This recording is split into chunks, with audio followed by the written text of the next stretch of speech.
نحمده ونصلي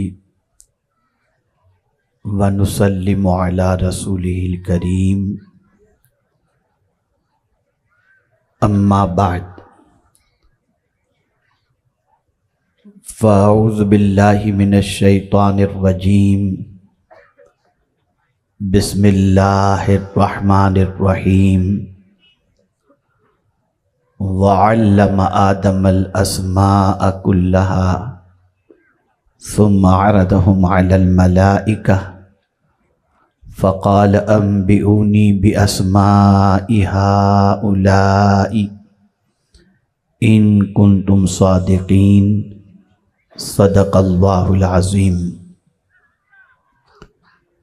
منبر رسول پر جلوہ گر سادات کرام، علماء ذوی الاحترام، مفتیان کرام، حاضرین و حاضرات و ناظرین، السلام علیکم ورحمۃ اللہ وبرکاتہ۔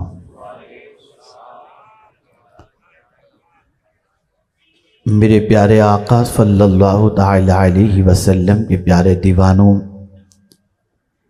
جس آیے کریمہ کی تلاوت کا میں نے شرف حاصل کیا، اس سے متعلق کچھ معروضات پیش کرنے سے پیشتر آقا کریم رؤوف الرحیم علیہ التحیۃ والتسلیم کی بارگاہ بے کس پناہ میں جس طریقے سے میں پڑھاؤں عقیدت و محبت میں ڈوب کر اسی طریقے سے درود و سلام کا نذرانہ پیش کریں۔ الصلاۃ والسلام علیک یا رسول اللہ، الصلاۃ والسلام علیک یا حبیب اللہ، الصلاۃ والسلام علیک یا نبی اللہ، الصلاۃ والسلام علیک یا نور اللہ، وعلی آلک و اصحابک یا حبیب اللہ،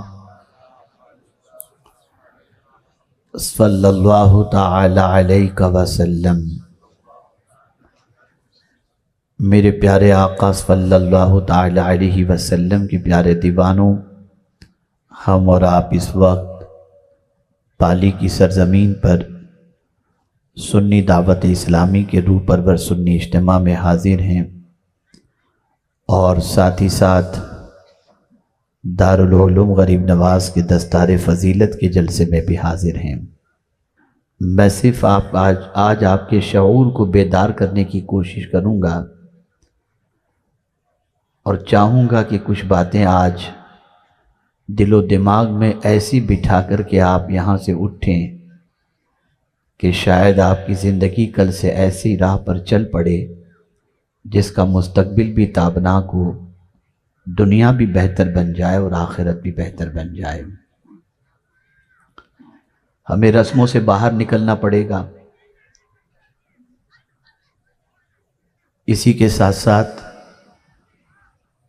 ہمیں ان عادات کو چھوڑنا پڑے گا جن عادتوں نے ہماری پہچان پوری دنیا میں غلط انسان کی حیثیت سے کرائی ہے۔ میرے پیارے آقا صلی اللہ علیہ وسلم کے پیارے دیوانوں، آج ہماری زندگی کا حال یہ ہے کہ ہماری قوم کے بیشتر بچے نہ بات کرنے کا ڈھنگ جانتے ہیں، نہ چلنے پھرنے کے آداب سے واقف ہیں، نہ محفلوں کے آداب سے واقف ہیں۔ سچویشن اتنی ورسٹ ہو چکی ہے کہ کہیں سے ایسا محسوس نہیں ہوتا کہ ہم نے فیضان تعلیم نبوی صلی اللہ علیہ وسلم حاصل کیا ہو۔ آپ ذرا دیکھیں ہماری زندگی کے بارے میں، غور کریں اپنی قوم کی زندگی کے بارے میں، علم سے دور تک واسطہ نہیں، جہالت کی ساری حرکتیں ہماری قوم کے بہت سارے لوگوں میں نظر آتی ہیں۔ کس طرح سے یہ قوم عروج کی شاہراہ پر گامزن ہوگی۔ اتنے حضرات آج جو یہاں پر اس جلسے کے اندر اجتماع کے اندر بیٹھے ہوئے ہیں، اگر یہ سارے سوچنے کے لیے تیار ہو جائیں، سوچنے کے لیے، سننے کے لیے نہیں، سوچنے کے لیے، اس لیے کہ پہلے سوچ بدلتی ہے پھر انسان بدلتا ہے،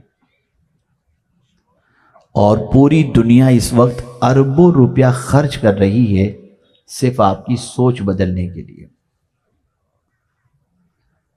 اور انسان پہلے تباہ نہیں ہوتا، پہلے اس کی سوچ تباہ ہوتی ہے، قوت فکر و عمل پہلے فنا ہوتی ہے، تب کسی قوم کی شوکت کو زوال آتا ہے۔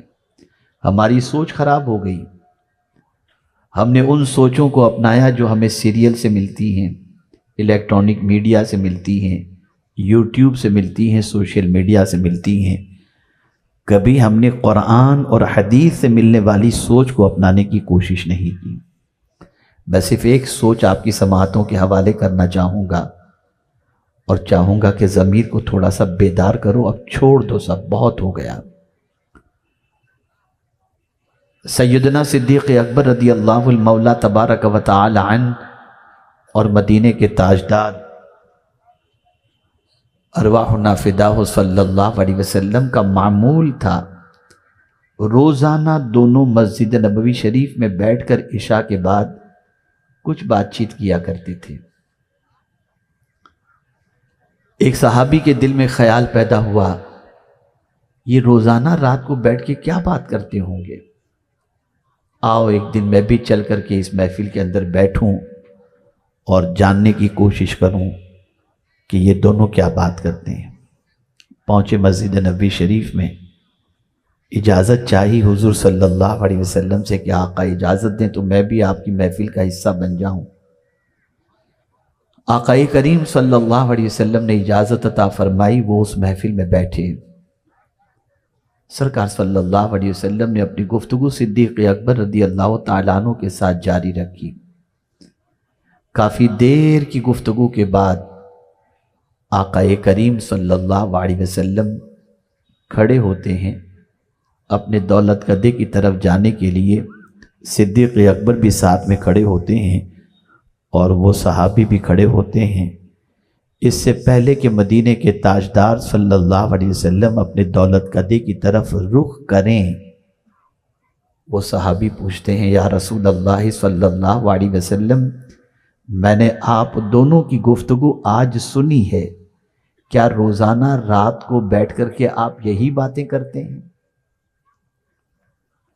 آقا کریم صلی اللہ علیہ وسلم نے ارشاد فرمایا، ہاں ہماری گفتگو کا موضوع یہی ہوتا ہے۔ اب سنیے وہ گفتگو کیا تھی اور وہ صحابی کیا کہتے ہیں۔ صحابی فرماتے ہیں، واللہ ان دونوں کی گفتگو کا موضوع کیا تھا جانتے ہیں آپ؟ وہ کہتے ہیں ایک ہی موضوع تھا، گری ہوئی امت کو کیسے اٹھایا جائے۔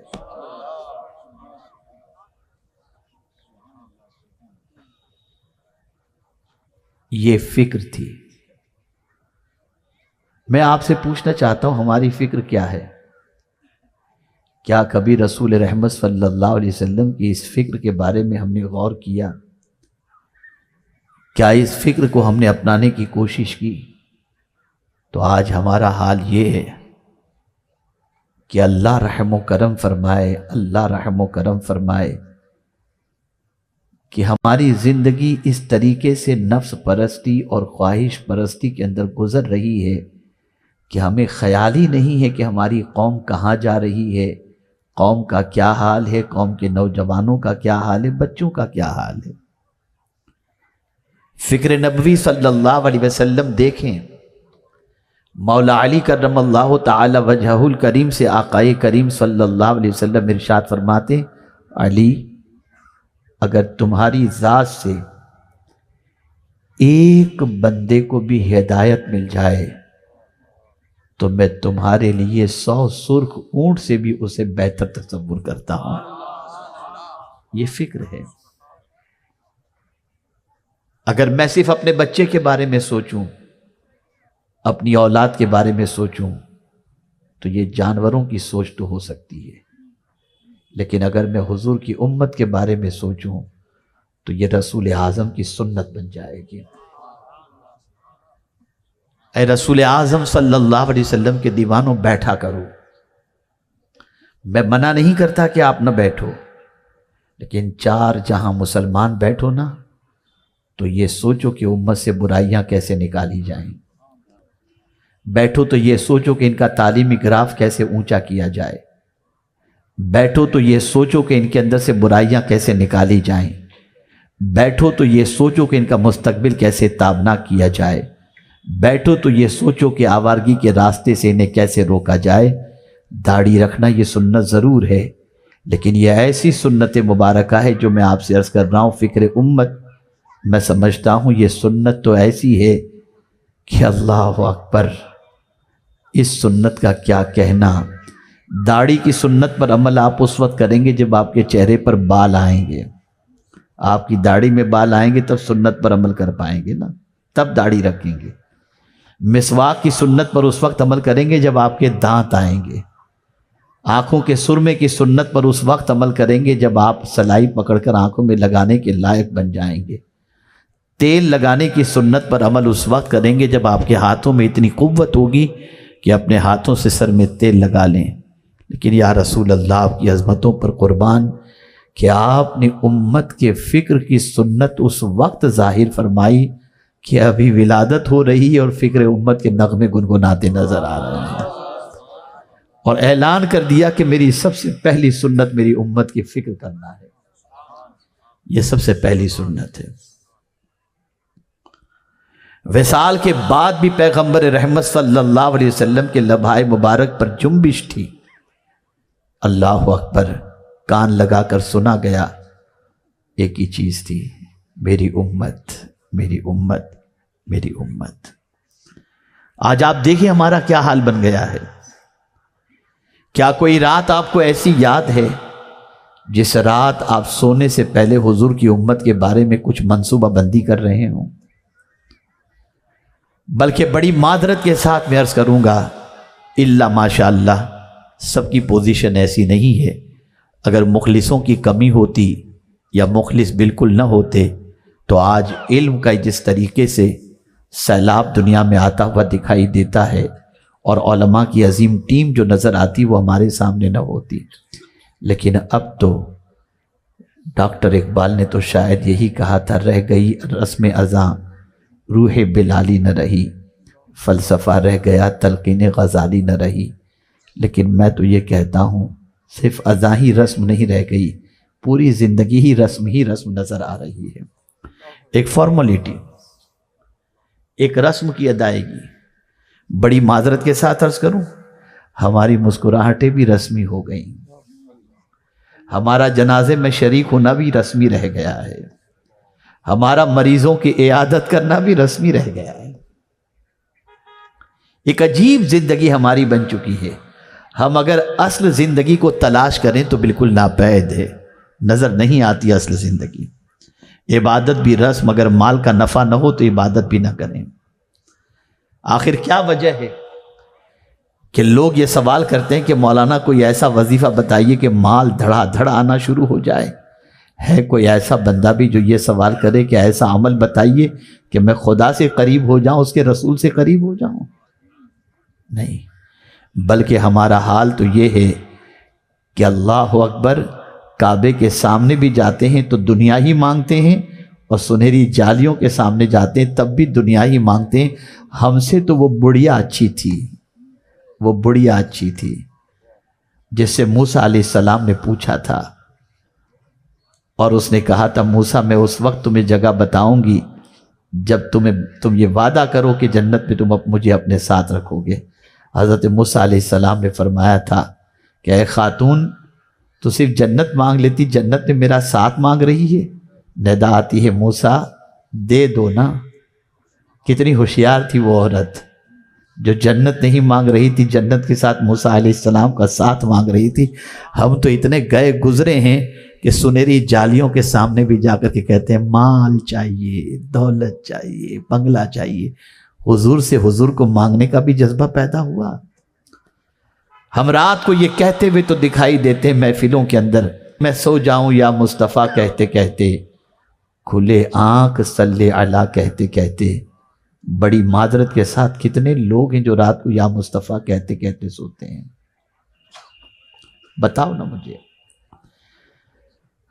ذرا غور کرو۔ ایک بڑی چپتی ہوئی بات عرض کرتا ہوں، تھرمامیٹر آپ کو دے دیتا ہوں، آپ اس سے اپنا عشق ناپ لیجئے گا، اپنے عشق کو ناپ لیجئے گا۔ تھرمامیٹر آپ کو دے رہا ہوں۔ اگر آپ کو عبادت میں لذت ملتی ہو اور عبادت آپ پر بوجھ نہ بنتی ہو، آپ عشق میں سچے ہیں، اور عبادت کرنا آپ پر گہرا گزرتا ہو نا، آپ اپنے عشق کے دعوے میں جھوٹے ہیں۔ اس لیے کہ جو سچا عاشق ہوتا ہے نا، اس کو اپنے محبوب کی بندگی میں بوجھ محسوس نہیں ہوتی، آسان سی محسوس ہوتی ہے۔ آج ہماری زندگی کیا ہو گئی؟ نعرے بازی، ہلڑ ہلڑ، اور اتنے بڑے بڑے دعوے کیا، الیاذ باللہ۔ اندر خالی ہے، پورا خالی ہے، لپ سروس صرف۔ ہم شکوہ کر رہے ہیں، شکایت کر رہے ہیں، دنیا ہمیں پیروں تلے روندنے کے لیے تیار ہے۔ میں کہتا ہوں جھوٹ کہہ رہے ہیں آپ، ہم خود اپنے آپ کو اپنے پیروں تلے روند رہے ہیں۔ ہم اپنے آپ کو روندنا چھوڑ دیں، دنیا ہماری عزت کرنا شروع کر دے گی۔ پہلے ہم اپنی نظروں سے گرتے ہیں، پھر خدا کی نظروں سے گرتے ہیں۔ گناہ کرنے والا، جرم کرنے والا سب سے پہلے اپنی نظروں سے گرتا ہے۔ میں آپ کو یقین کے ساتھ کہتا ہوں، گندی پکچروں کو دیکھنے والا انسان جو رات کی تاریکی میں گندی پکچر دیکھتا ہے، دن کے اجالے کے اندر اس کا ضمیر اس کو ملامت کرتا ہے، وہ خود اپنی نظروں سے گر جاتا ہے۔ اور سب سے بڑا گرنا اپنی نظروں سے ہی، جو اپنی نظروں سے گر جائے اسے کون اٹھا سکتا ہے؟ صرف تحدیث نعمت کی خاطر عرض کر رہا ہوں، ابھی علی گڑھ مسلم یونیورسٹی کے ایم ایس او کے سیکریٹری سے بات ہو رہی تھی۔ کل علی گڑھ مسلم یونیورسٹی میں میرا بیان تھا، انہوں نے کہا ایک آپ کے جملے کے سلسلے میں یونیورسٹی کے اندر چرچا ہو رہا ہے۔ وہ جملہ کون سا تھا؟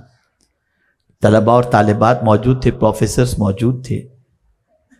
میں نے ایک خاص جملہ آخر میں نے کہا تھا، میں نے کہا اس وقت ڈپریشن کا مرض بڑھتا جا رہا ہے، اسٹریس اور بے چینی کا مرض بڑھتا جا رہا ہے، بے قراری کا مرض بڑھتا جا رہا ہے، اور سب سے زیادہ اس کے مریض ہندوستان میں نہیں ہیں، مغربی دنیا میں ہیں، ویسٹرن ورلڈ کے اندر ہیں۔ وہاں تو آسائش کے سارے سامان موجود ہیں، وہاں رہنے کے مکان دیکھیں تو آپ کی عقل دنگ رہ جائے، وہاں راستے دیکھیں تو آپ کی عقل دنگ رہ جائے، وہاں گاڑیوں کی چمک دمک دیکھیں تو آپ کی عقل دنگ رہ جائے، وہاں ملنے والا فریش فروٹ دیکھیں تو آپ کی عقل دنگ رہ جائے، وہاں کی آمدنی دیکھیں تو آپ کی عقل دنگ رہ جائے۔ یا اللہ، آسائش کے سارے سامان کے باوجود وہ لوگ بے چین کیوں ہیں، وہ لوگ بے قرار کیوں ہیں؟ میں نے اس پر سے پردہ اٹھاتے ہوئے یہ بات میں نے عرض کی تھی، یاد رکھو انسان جب گناہ کرتا ہے نا، وہ ڈپریشن کا شکار ہو جاتا ہے۔ گناہ کرنے والا مایوس ہونا شروع ہو جاتا ہے، اور اگر کوئی کہے کہ مصیبت کی وجہ سے مایوس ہوتا ہے، تو میں کہتا ہوں کربلا جیسی مصیبت تو نہ تم پر آئی ہے نہ ہم پر آئی ہے۔ مجھے بتاؤ خاندان اہل بیت کا ایک بچہ بھی تو مایوس ہوا ہو؟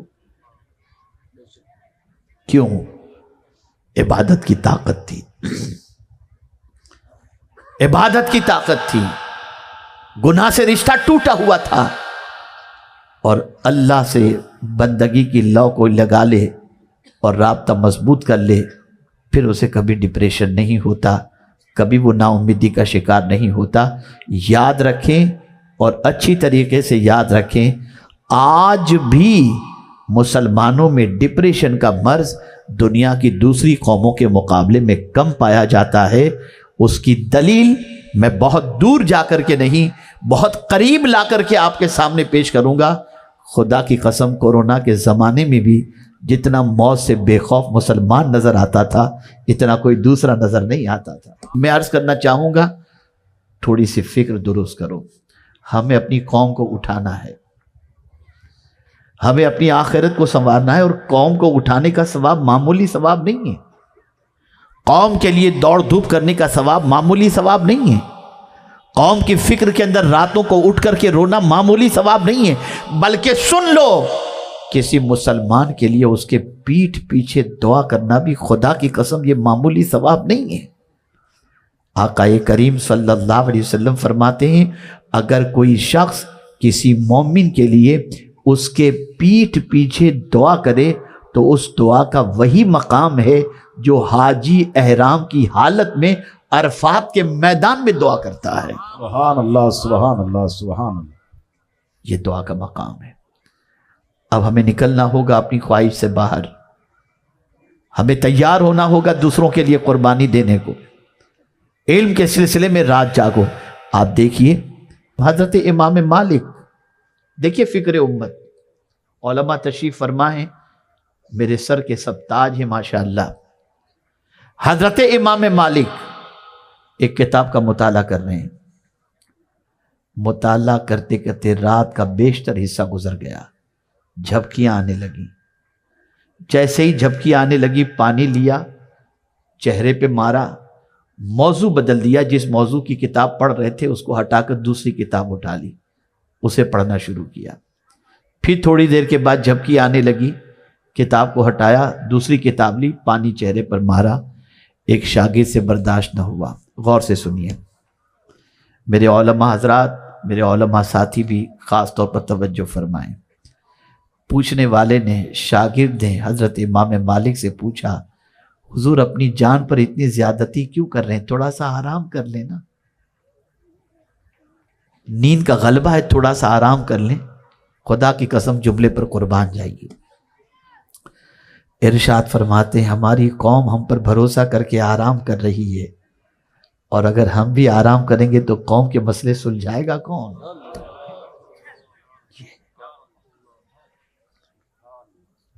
ذرا سوچو آپ، بظاہر آپ دیکھیں گے کہ چند بچے ابھی فارغ ہوں گے، ان کے سر پہ دستار باندھی جائے گی، لیکن ان بچوں کو جب بھی میں دیکھتا ہوں ان کی زندگی پر مجھے رشک آتا ہے۔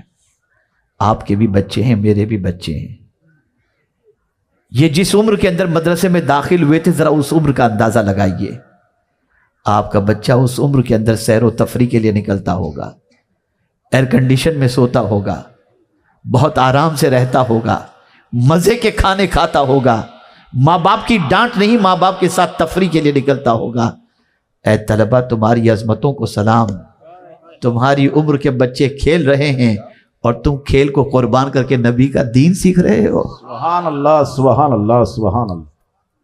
ان ماں باپ کی عظمتوں پر قربان جو اپنے بچوں کو دین کی راہ کے اندر چھوڑ رہے ہیں، ان اساتذہ کی عظمتوں کو پر قربان جو معمولی سی تنخواہ پر بچوں کو تراش رہے ہیں۔ اگر یہ بچے نہ ہوتے، یہ اساتذہ نہ ہوتے، یہ ادارے نہ ہوتے تو ہمیں جینے کا سلیقہ تو کیا، بندگی کا سلیقہ بھی ہمیں معلوم نہ ہوتا۔ اے رسول اعظم صلی اللہ تعالی علیہ وسلم کے دیوانوں، حضور کی امت کی فکر بہت بڑا سرمایہ ہے، بہت بڑی دولت ہے۔ یہ جسے نصیب ہو جائے آپ یہ سمجھ لیجئے گا کہ اسے بہت بڑی دولت نصیب ہو گئی۔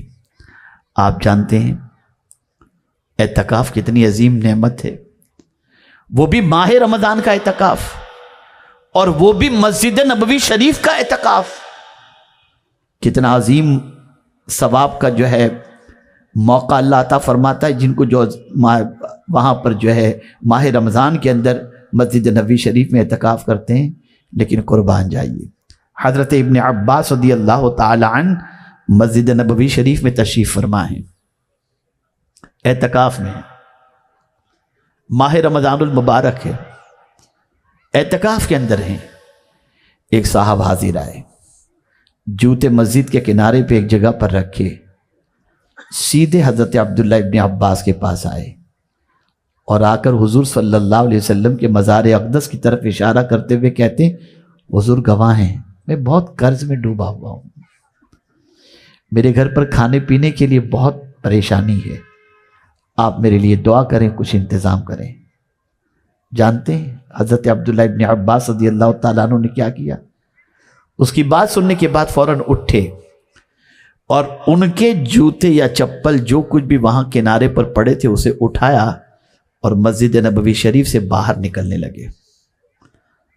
وہ شخص کہتا ہے حضور ماہ رمضان کا اعتکاف ہے، مسجد سے باہر بغیر عذر شرعی کے نکلنے پر اعتکاف ٹوٹ جائے گا اور آپ مسجد سے باہر نکل رہے ہیں۔ اب سنیے کیا انہوں نے جواب دیا، غور سے سنو۔ فرمایا تمہاری بات بالکل صحیح ہے، لیکن جب تم نے اپنی پریشانی کا ذکر کیا تو مجھے میرے نبی کی حدیث یاد آ گئی۔ میرے آقا صلی اللہ علیہ وسلم فرماتے ہیں جو شخص میری امت کی پریشانی کو دور کرنے کے لیے چند قدم چلا اسے میری مسجد میں 2 مہینے کے اعتکاف سے زیادہ ثواب اللہ عطا فرماتا ہے۔ سبحان اللہ سبحان اللہ سبحان اللہ۔ یہ جذبہ تھا، یہ کیفیت تھی، تب جا کر امت کے اندر اتحاد تھا، تب جا کر امت بکھری ہوئی نہیں تھی۔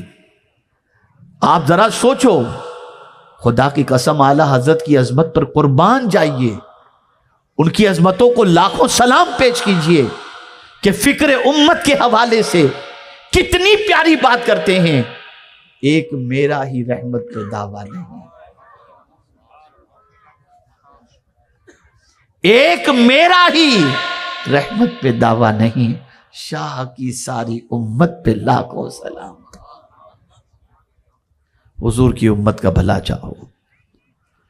بہت رسمی جلسے ہو چکے، بہت رسمی کانفرنسز ہو چکی، رسمی تو کیا کہوں گا، جس طریقے سے بھی جو بھی ہوتا ہے، جتنی دیر اللہ اور اس کے رسول کے ذکر پاک کی محفل میں آپ بیٹھے رہیں اور خطبہ جو کچھ اللہ اور اس کے رسول کے ارشادات پہنچاتے رہیں وہ سب بامقصد ہیں، ثواب کے لائق ہیں اپنی جگہ پر، لیکن اب سوچ بدلو، اب فکر بدلو۔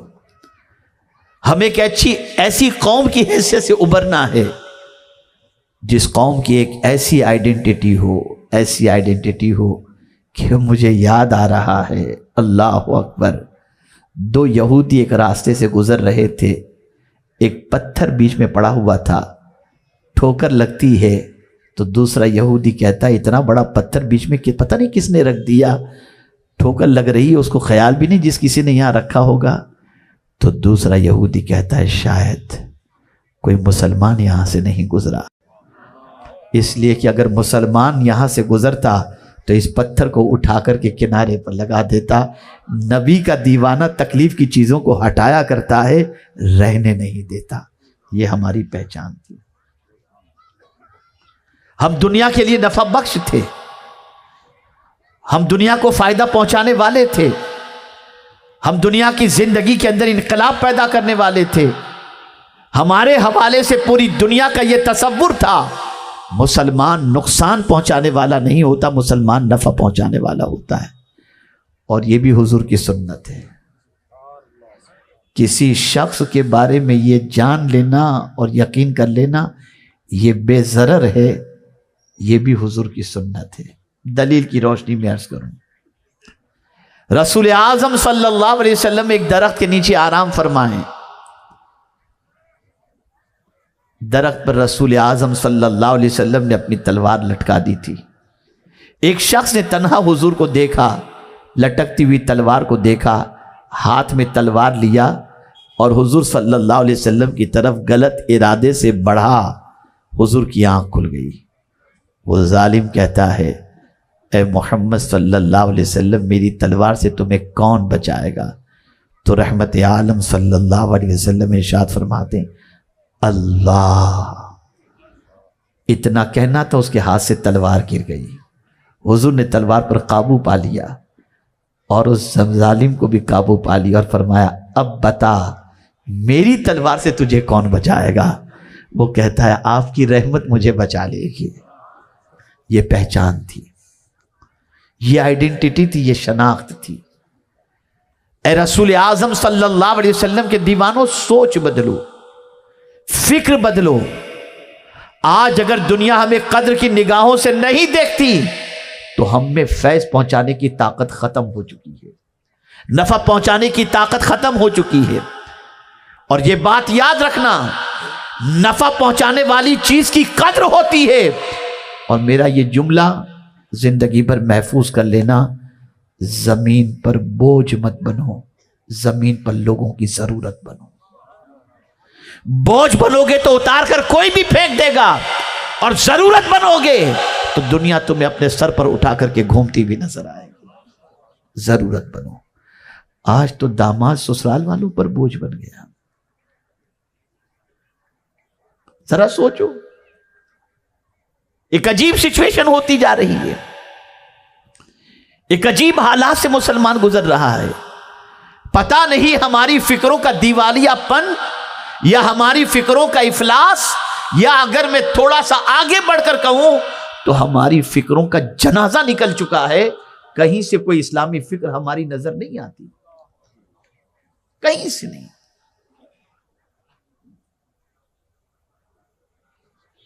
میں اپنے نوجوان ساتھیوں سے کہوں گا، بچوں سے کہوں گا، خود غرضی سے نکل کر خدا پرستی کی طرف بڑھو۔ سیلفش مت بنو، اپنا ہی بھلا نہ سوچو۔ کل بروز قیامت ایک شخص کے اعمال کو جب میزان پر تولا جا رہا ہوگا تو ترغیب و ترہیب کے اندر حدیث مبارکہ موجود ہے کہ رسول اعظم صلی اللہ علیہ وسلم میزان پر کھڑے ہوں گے، اس کی نیکیاں کم ہوں گی اور گناہ زیادہ ہوں گے۔ قریب ہوگا کہ فیصلہ ہو جائے گا کہ اس بندے کو جہنم میں ڈال دو، کہ آقا کریم صلی اللہ علیہ وسلم اس بندے کی سفارش اللہ کی بارگاہ میں کریں گے، مولا اس بندے کو بخش دے، اس لیے کہ زمین کے اوپر میرا ایک امتی پریشان تھا، یہی بندہ تھا جو میرے امتی کی پریشانی کے لیے دوڑ دھوپ کرتا تھا، اس نے زمین پر میری امت کی پریشانی دور کی۔ آج میں سفارش کرتا ہوں کہ تم مولا اس کی پریشانی کو دور فرما دے۔ پہچان تھی۔ آپ ذرا سوچو، ذرا غور کرو، ایمان کے شعبے میں سے یہ ہے کہ راستے سے تکلیف دہ چیز کو ہٹا دینا، عمل نہیں بتایا، ایمان میں اسے شامل فرمایا ہے۔ ہم کیا تھے، ہم کیا ہو گئے، پورا ڈھانچہ بدل گیا، پوری سوچ بدل گئی، پورا نظریہ بدل گیا، پورے حالات بدل گئے۔ ہمیں مکمل طور پر چینج ہونے کی ضرورت ہے، مکمل طور پر اپنے آپ کو بدلنے کی ضرورت ہے۔ اور ہمیں صرف انسانوں کے ساتھ حسن سلوک نہیں، جانوروں سے بھی، اور اس کا بھی صلہ ہے۔ ایک زمانے کے اندر آپ جانتے ہیں، قلم تو آج نکلا ہے، یہ بال پین، انک پین، یہ ساری پین تو آج نکلی ہیں، پہلے لکڑے کے قلم سے سیاہی کے اندر بھگو کر لکھا جاتا تھا۔ سنو، غور سے سنو، ایک بزرگ سیاہی کے اندر قلم کو ڈبوتے ہیں، جیسے ہی اٹھاتے ہیں، نوکے قلم پر سیاہی تھی، ایک مکھی آتی ہے، سیاہی کو چوسنا شروع کر دیتی ہے نوکے قلم سے۔ وہ ایسے ہی قلم کو پکڑ کے رکھتے ہیں تاکہ مکھی سیاہی کو اچھی طرح سے پی لے۔ جب وہ سیاہی مکمل پی کر کے اڑ جاتی ہے، پھر وہ قلم کو سیاہی کے اندر ڈبوتے ہیں۔ کچھ دنوں کے بعد اس دنیا سے وہ کچھ کر جاتے ہیں۔ شاگرد نے دیکھا جنت کے مزے لوٹ رہے ہیں۔ شاگرد نے پوچھا، حضور ہمیں بھی وہ عمل بتا دیجئے جس کی وجہ سے اللہ نے جنت عطا فرمائی۔ تو ارشاد فرماتے ہیں، اس مکھی کی پیاس بجھانے کی وجہ سے میرے مولا نے میری بخشش فرما دی۔ ذرا سوچو، آج بہن کا حق کھایا جا رہا ہے، بچیوں کا حق مارا جا رہا ہے، بھائی کا حق مارا جا رہا ہے، اور پھر اللہ کے نام پر دے کر آدمی سمجھتا ہے جنت مل جائے گی۔ سوچ بدلو، فکر بدلو، خیالات بدلو۔ آپ جب تک کہ اس سوچ کے مالک نہیں بنیں گے نا، تو میں سمجھتا ہوں زندگی کسی کام کی نہیں رہے گی۔ اور ایک آخری بات عرض کر دوں تاکہ آپ تھوڑا سا اور طمانینت قلب حاصل کر لیں.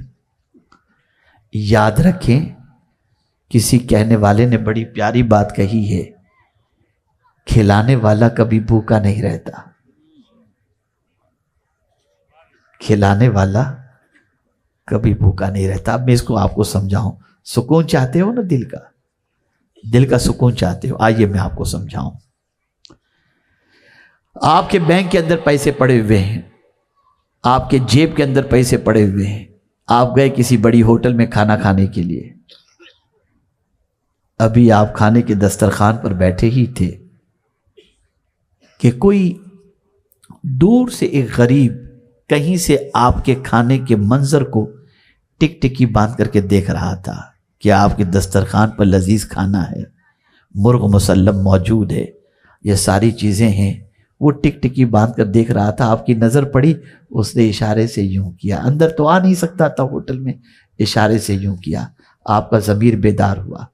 آپ کے سامنے موجود کھانے کو آپ نے اٹھایا اور لے جا کر کے وہ کھانا اس غریب کو پیش کر دیا. یا آپ نے ویٹر سے کہا یہ کھانا لے جاؤ، اس غریب کو کھلا دو.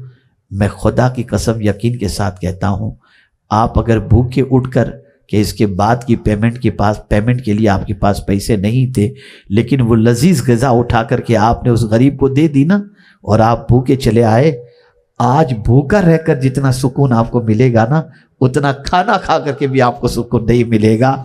اس لیے کہ وہ پیٹ بھر کے لذیذ غذا کھانے والا جو دعائیں دے گا، وہ دعائیں ویسے ہی آپ کا پیٹ بھرتی بھی نظر آئیں گی. بڑی معذرت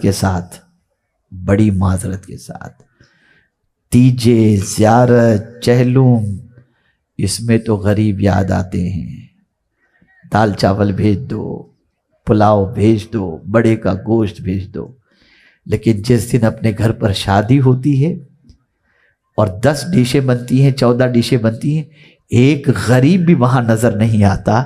سنو، حضور صلی اللہ علیہ وسلم فرماتے ہیں سب سے بری دعوت وہ دعوت ولیمہ ہے جس میں غریبوں کو دعوت نہیں دی جاتی.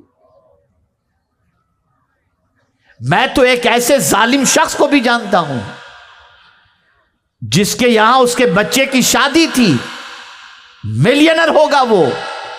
اس نے میرے دوست کو 2-5 شادی کاٹ دی اور کہا یار تمہارے خاص دوست جو ہے نا ان کو دے دینا، لیکن اتنا خیال رکھنا کہ کوٹ پینٹ پہن کر آنے والے کو دینا، پھٹے پرانے کپڑے پہن کر آنے والے کو مت دینا. یہ مزاج، یہ سوچ بن گئی. اس سوچ سے باہر آ جاؤ، اس فکر سے باہر آ جاؤ. اور اے رسول اعظم صلی اللہ تعالی علیہ وسلم کے دیوانوں، اگر چاہتے ہو کہ اللہ ہم سب کا بھلا کرے تو ہم بھی دوسروں کا بھلا کرنے کی سوچیں اور دوسروں کے بھلائی کے سلسلے میں محنت و مشقت کریں. میرے پیارے آقا صلی اللہ علیہ وسلم کے پیارے دیوانوں، میں سمجھتا ہوں کہ یہ گفتگو فکر پر اگر آپ نے اس فکر کو قبول کر لی تو میں یقین کے ساتھ کہتا ہوں کہ انشاءاللہ زندگی آخرت دونوں سنور جائے گی. اور یہ اچھی طریقے سے یاد رکھیں کہ پوری دنیا اربوں روپے خرچ کر رہی ہے میڈیا کے اوپر، صرف فکر آپ کی بدلنے کی، کہ آپ کی فکر بدل جائے، آپ کی سوچ بدل جائے، آپ کا نظریہ بدل جائے. لیکن الحمدللہ قرآن کل بھی زندہ تھا، آج بھی ہے، ہمیشہ رہے گا. اس سے فکر اخذ کیا کرو. اور مدینے کے تاجدار صلی اللہ علیہ وسلم زندہ ہیں، ہمارا دین بھی زندہ ہے. اللہ عز و جل کے پیارے حبیب صلی اللہ علیہ وسلم کے عشق میں امام عشق و محبت نے کہا تو زندہ ہے واللہ، تو زندہ ہے واللہ، میری چشم عالم سے چھپ جانے والے. تو اے رسول اعظم کے دیوانوں، اب ادھر ادھر دیکھنا بند کرو، مدینے کے تاجدار کی حیات طیبہ کو دیکھو اور قرآن مقدس سے اپنی فکر کو درست کرنے کی کوشش کرو. اور ایک شعر مجھے یاد آ رہا ہے، فکر عرب کو دے کر فرنگی تخیلات، فکر عرب کو دے کر فرنگی تخیلات، اسلام کو حجاز اور یمن سے نکال دو. اسلام کو نکالنے کے لیے فکر بدلی جا رہی ہے، فکر بدلی جا رہی ہے، سوچ بدلی جا رہی ہے۔ یہ اچانک آپ کی ہیئر اسٹائل کیسے چینج ہو جاتی ہے؟ جانور کی طرح، گھوڑے کی طرح، بیچ میں سے اتنے بال۔ یہ اچانک پھٹی ہوئی جینس کیسے آپ پہننے لگ جاتے ہیں؟ کل تک جن پھٹے ہوئے کپڑے پہن کر باہر آنا آپ کو شرم محسوس ہوتا تھا، آج قیمتی جینس پھٹی ہوئی پہن کر کے نکل جو شرم نہیں آتی۔ آپ کی سوچ بدلی گئی، آپ کی فکر بدلی گئی۔ آپ کو یہ بتایا گیا کہ اگر تم مقام حاصل کرنا چاہتے ہو تو یہ کپڑے پہنو، اس طرح سے پہنو گے سوسائٹی تمہیں سلام کرے گی۔ اور ایک فکر اور دی جا رہی ہے، اور وہ یہ ہے دین کا علم حاصل کرنے والا اور دین کا جو داعی ہوتا ہے، یا عالم ہوتے ہیں، یا مفتی ہوتے ہیں، یا شیخ الحدیث ہوتے ہیں، یا حافظ ہوتے ہیں، ان کو بیچارہ کہہ کر کہو، حقیر نظر سے دیکھو۔ اور آج یہی ہو رہا ہے، بڑی معذرت کے ساتھ، جنہیں دینی شعور ہوتا ہے وہ سامنے سے دنیاوی تعلیم یافتہ آتا ہو اور دینی تعلیم یافتہ آتا ہو، تو وہ دینی تعلیم یافتہ کے لیے جس کے پاس دینی شعور زندہ ہے وہ بڑھ کر ان کی دست بوسی کرے گا، اور دنیا کی تعلیم حاصل کرنے والے کے ساتھ بھی اچھی طریقے سے ملے گا، لیکن اس کی نگاہوں کے اندر معزز وہ ہے جس نے قرآن سیکھا ہے۔ لیکن آج جس کو دینی شعور نہیں، اس کا معاملہ جدا نظر آتا ہے، اس کی سوچ جدی نظر آتی ہے، اس کی فکر جدی نظر آتی ہے۔ حضور صلی اللہ علیہ وسلم نے فرمایا، عالم بنو یا طالب علم بنو، یا عالم کی بات سننے والے بنو، یا عالم سے محبت کرنے والے بنو، پانچویں مت بننا ورنہ ہلاک ہو جاؤ گے، ہلاک ہو جاؤ گے۔ ٹھیک ہے، جو آپ کی سوچ کے مطابق آپ اگر آج کے عالم کو محبوب الہی کی طرح دیکھنا چاہو تو آپ بھی امیر خسرو جیسے تو نہیں ہو سکتا ہے، لیکن پھر بھی بہرحال آپ سے بہتر ہے کہ 5 وقتہ نماز تو جماعت سے پڑھ بھی رہا ہے، پڑھا بھی تو رہا ہے، قرآن تو صحیح طور پر پڑھ رہا ہے۔ آپ کے گھر میں کسی کا انتقال ہو جائے تو نماز جنازہ یہی تو آ کے پڑھتے ہیں۔ عزت دو، دین کو دو، دینداروں کو دو، دینی کتابوں کو دو، دین کے علم کے سیکھنے والوں کو دو، لیکن دنیاوی علم حاصل کرنے والوں کو حقارت کی نظر سے مت دیکھنا، اور نہ دنیاوی تعلیم یافتہ کو حقارت کی نظر سے دیکھنا۔